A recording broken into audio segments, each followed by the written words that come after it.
بسم اللہ الرحمن الرحیم۔ حضرت حاجرہ علیہ السلام۔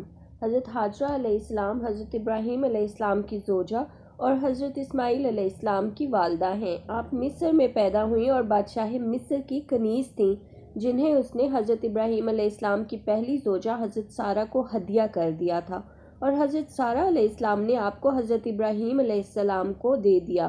پھر کچھ عرصے بعد آپ کے وطن سے حضرت اسماعیل علیہ السلام پیدا ہوئے۔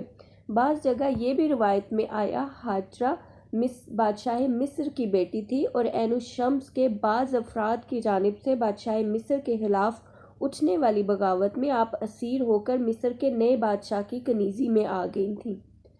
پیغمبر اکرم صلی اللہ علیہ وآلہ وسلم نے اپنے اصحاب کو آپ کی خاطر مصر کے لوگوں کے ساتھ نرمی سے پیش آنے کا حکم دیا۔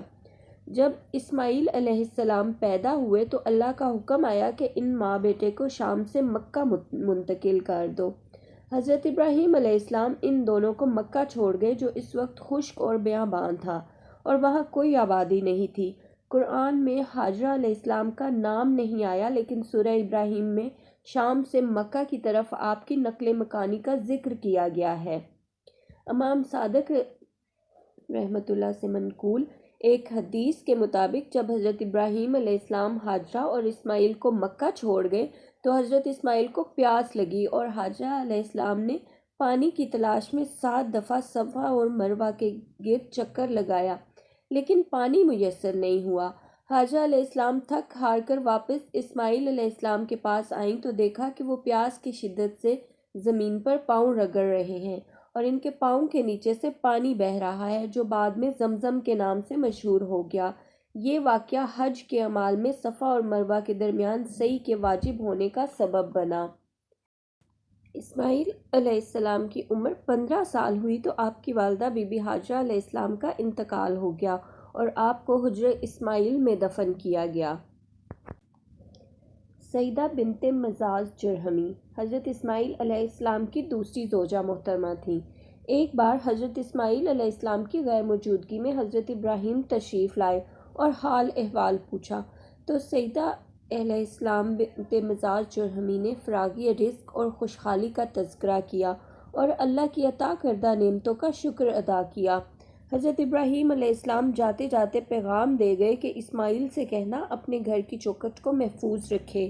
حضرت اسماعیل علیہ السلام واپس آئے تو ان کی زوجہ سے پورا واقعہ بیان کیا تو حضرت اسماعیل علیہ السلام نے فرمایا، وہ میرے باپ ہیں اور ہدایت کر گئے ہیں کہ تمہیں اپنے سے جدا نہ کروں۔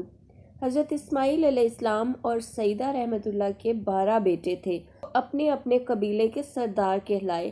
آپ کے بڑے بیٹے کیدار کی نسل صحاب الرس کہلائی، اور اسی سلسلہ نسب میں نبی آخر الزماں حضرت محمد مصطفیٰ صلی اللہ علیہ وآلہ وسلم کا ظہور ہوا۔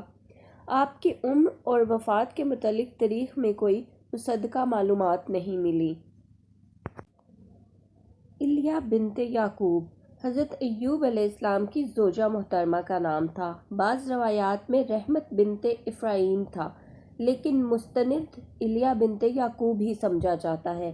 یہ تاریخ اسلام کی وہ عظیم ترین خاتون ہیں جنہوں نے وفا شعاری کی اعلیٰ مثال قائم کی، یوں کہ مال و اولاد کی محرومی پر صبر کیا، شوہر پر آنے والی مصیبتوں کو بڑے صبر اور حوصلے سے برداشت کیا۔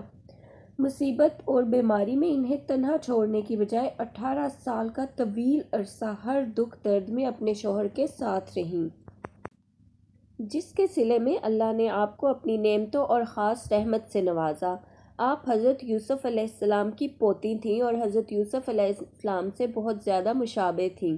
حضرت ایوب علیہ السلام نے 30 برس کی عمر میں آپ سے عقد کیا، اور اللہ نے آپ کو 7 بیٹیوں اور 7 بیٹوں سے نوازا، جو حضرت ایوب علیہ السلام پر آنے والی آزمائش کے دوران وفات پا گئے، اور اللہ نے دوبارہ آپ کو 28 بیٹے بیٹیاں عطا کیے۔ آپ کی وفات کا ذکر بھی تاریخ میں کہیں بھی نہیں ملا۔ یوکابد علیہ السلام حضرت موسیٰ علیہ السلام کی والدہ کا نام تھا۔ ان کا تعلق بنی اسرائیل سے تھا۔ نہایت پرہیزگار اور عابدہ زاہدہ خاتون تھیں، اور آپ کا دل ایمان سے لبریز تھا۔ انہوں نے الہام الہی کے بعد کسی بھی طرح کی کوئی مخالفت ظاہر نہیں اور ماں کی ممتا اور احساس اور جذبات کے باوجود اللہ کے حکم کی اطاعت کی، اور اپنے بیٹے موسیٰ علیہ السلام کو لکڑی کے صندوق میں رکھ کر دریائے نیل کی موجوں کے حوالے کر دیا۔ آپ کی داستان زندگی ایمان، یقین اور خدا پر کامل اعتماد سے پر ہے اور ہر زمانے میں کمال و بلندی چاہنے والوں کے لیے لائق پیروی ہے۔ آپ کی وفات کا ذکر بھی تاریخ میں کہیں نہیں ملا۔ حضرت موسیٰ علیہ السلام کی زوجہ حضرت شعیب علیہ السلام کی صاحبزادی تھی۔ آپ کا نام صفورہ تھا۔ وہ ایک دانش مند، فرما بردار اور اطاعت گزار خاتون تھیں۔ حضرت موسیٰ علیہ السلام جب فرعون کے عذاب سے بچنے کے لیے مصر سے مدین کی طرف آئے تو وہاں آپ کی ملاقات کنویں پر ان بہنوں سے ہوئی جو وہاں پانی بھرنے اور مویشیوں کو پانی پلوانے لائی تھیں۔ حضرت موسیٰ علیہ السلام نے ان کے مویشیوں کے لیے پانی نکالا اور ان کی مدد کی۔ ان بہنوں نے جا کر حضرت شعیب علیہ السلام سے آپ کی تعریف کی اور حضرت شعیب علیہ السلام کے بلانے پر موسیٰ علیہ السلام آپ کے گھر تشریف لے گئے اور بعد ازاں حضرت شعیب علیہ السلام نے اپنی بیٹی صفورہ کا نکاح حضرت موسیٰ علیہ السلام سے کر دیا۔ قصص الانبیاء اور چوب کلیم میں آپ کے ایک بیٹے جیرسون کا ذکر کیا گیا ہے۔ آپ کی عمر اور وفات کے حوالے سے تاریخ میں کوئی ذکر نہیں ملتا۔